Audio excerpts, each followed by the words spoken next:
Hi, ഇന്ന് jail nomination. ഇന്ന് മുട്ടനടിയാണ്.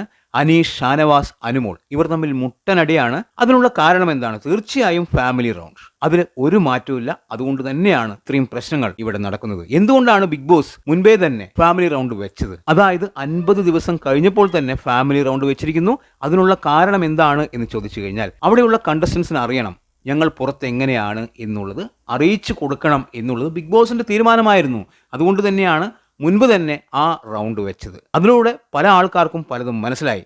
അനീഷ് മനസ്സിലാക്കിയത്, അതായത് അനീഷിന്റെ പാരൻസ് വന്നതിലൂടെ അനീഷ് മനസ്സിലാക്കിയെടുത്തത് താനാണ് പുറത്തെ രാജാവ്, തനിക്കാണ് ഏറ്റവും കൂടുതൽ ഫാൻസ്, മറ്റുള്ളവരെല്ലാവരും താഴെയാണ്, തന്നെക്കാളും ഒരുപാട് താഴെയാണ്, താനാണ് മുന്നിൽ. അതുപോലെ ഷാനവാസും താനും തമ്മിലുള്ള സൗഹൃദം തനിക്ക് ഒരു ഗുണവും ഉണ്ടാക്കുന്നില്ല, ആ സൗഹൃദം വേണ്ട, തന്റെ പഴയ ഗെയിമിലൂടെയാണ് താൻ ശക്തനായത്, പഴയ ഗെയിം ഇനി പുറത്തെടുക്കണം എന്നുള്ളൊരു ചിന്തയാണ് അനീഷിൽ ഉണ്ടായത്. അതുപോലെ അനുമോൾക്ക് മനസ്സിലായ ഒരു കാര്യം, അതായത് മുൻപ് അനുമോൾ മനസ്സിലാക്കി വെച്ചിരുന്നത്, വൈൽഡ് കാർഡുകളും അതുപോലുള്ള ആൾക്കാർക്ക് വന്നതിലൂടെ മനസ്സിലാക്കി വെച്ചിരുന്നത് അനുമോൾക്കാണ് ഏറ്റവും കൂടുതൽ ഫാൻ ബേസ് എന്നാണ്. ഇപ്പോൾ ഫാമിലി വന്നതിലൂടെ അനുമോൾ മനസ്സിലാക്കുന്നു താൻ മാത്രമല്ല തന്നോടൊപ്പം തന്നെ ശക്തരായിട്ടുള്ള മത്സരാർത്ഥികൾ വേറെയുമുണ്ട്.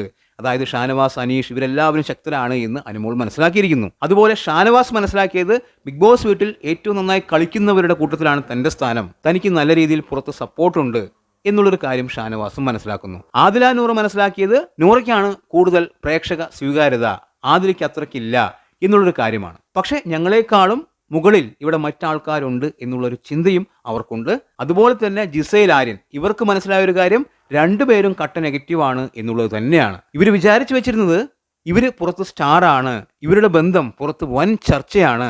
അതായത് ലാലേട്ടന്റെ സംസാരത്തിലൂടെ ഇവർ മനസ്സിലാക്കി വെച്ചൊരു കാര്യം അതാണ്. ഇപ്പോൾ ഫാമിലി വന്നതിലൂടെ അതെല്ലാം തകർന്നു പോയിരിക്കുന്നു. ഇവർ കട്ട നെഗറ്റീവാണ് എന്ന് ഇവർക്ക് മനസ്സിലായി. അതിന്റെ കളികൾ അവർ തുടങ്ങിക്കഴിഞ്ഞു. അക്ബറിന് മനസ്സിലായി, അക്ബർ നന്നായി കളിക്കുന്നുണ്ട്, പക്ഷെ പുറത്ത് ഒരു കാര്യമില്ല, ശോകമാണ് അവസ്ഥ, എന്തിനോ വേണ്ടി തിളയ്ക്കുന്ന സാമ്പാർ എന്ന അവസ്ഥയാണ് ഇപ്പോൾ അക്ബറിൻ്റേത്. അങ്ങനെ ഏകദേശം എല്ലാവരും കാര്യങ്ങൾ മനസ്സിലാക്കി. അതുതന്നെയാണ് ബിഗ് ബോസ് ഉദ്ദേശിച്ചത്. ഇനി കളികൾ മാറണം എന്നുള്ള ചിന്തയിൽ.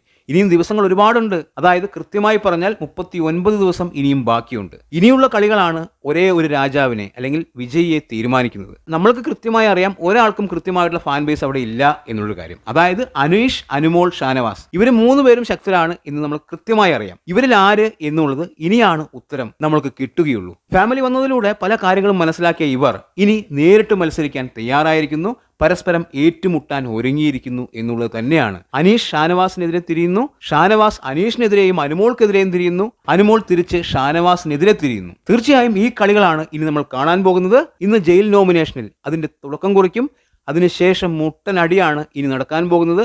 ഇനിയുള്ള ദിവസങ്ങൾ ഇവർ തമ്മിലുള്ള തീപ്പാറുന്ന ഒരു പോരാട്ടം ഉണ്ടാവും എന്നതിൽ തർക്കമില്ല. അതിൽ ആരുടെ ഭാഗത്താണ് ന്യായം, ആരാണ് ശരി എന്ന് നോക്കിയാണ് പ്രേക്ഷകർ വിധി എഴുതുകയുള്ളൂ. ഒരു വിഷയം മാത്രം മതി ഒരാളുടെ ഫാൻ ബേസ് ഉയരാൻ, ഒരാളുടെ ഫാൻ ബേസ് തകരാനും. എന്തായാലും ഇനിയുള്ള ദിവസങ്ങൾ വാശിയേറിയ പോരാട്ടത്തിന്റെ ദിവസങ്ങളാണ്. ഒരു കാര്യം ഉറപ്പിച്ചു പറയാം, ഇവർ 3 പേരിൽ ഒരാൾ ഉയർത്തും, മറ്റൊരാൾക്കും അവിടെ സ്ഥാനമില്ല എന്നുള്ളത് തന്നെയാണ് ഇതുവരെ നമുക്ക് തോന്നിയിരിക്കുന്നത്. അതിൽ മാറ്റം ഉണ്ടാവുമോ എന്ന് ചോദിച്ചു കഴിഞ്ഞാൽ സാധ്യത വളരെ കുറവാണ്. ഇവരിൽ ആര് എന്നുള്ളതാണ് ചോദ്യചിഹ്നം. ഇനിയുള്ള ദിവസങ്ങൾ ഇവർ തമ്മിലുള്ള മത്സരത്തിന്റെ ദിവസങ്ങളായി മാറട്ടെ. ഇവരിൽ ആര് മികച്ചതായി കളിച്ചാലും അവർക്ക് കപ്പ് കിട്ടട്ടെ എന്ന് മാത്രം ആശംസിക്കുന്നു. എന്തായാലും ഗംഭീരമാവട്ടെ കാര്യങ്ങൾ. നിങ്ങളുടെ അഭിപ്രായത്തിൽ ആർക്കാണ് ഇവിടെ വിജയിക്കാൻ കൂടുതൽ സാധ്യത എന്ന് കമന്റായി രേഖപ്പെടുത്തുക. വീഡിയോ ഇഷ്ടമായാൽ നമ്മുടെ ഈ ചാനൽ ഒന്ന് സബ് ചെയ്യുക. പുതിയൊരു വീഡിയോയുമായി കാണുന്നതുവരെ ബൈ ബൈ.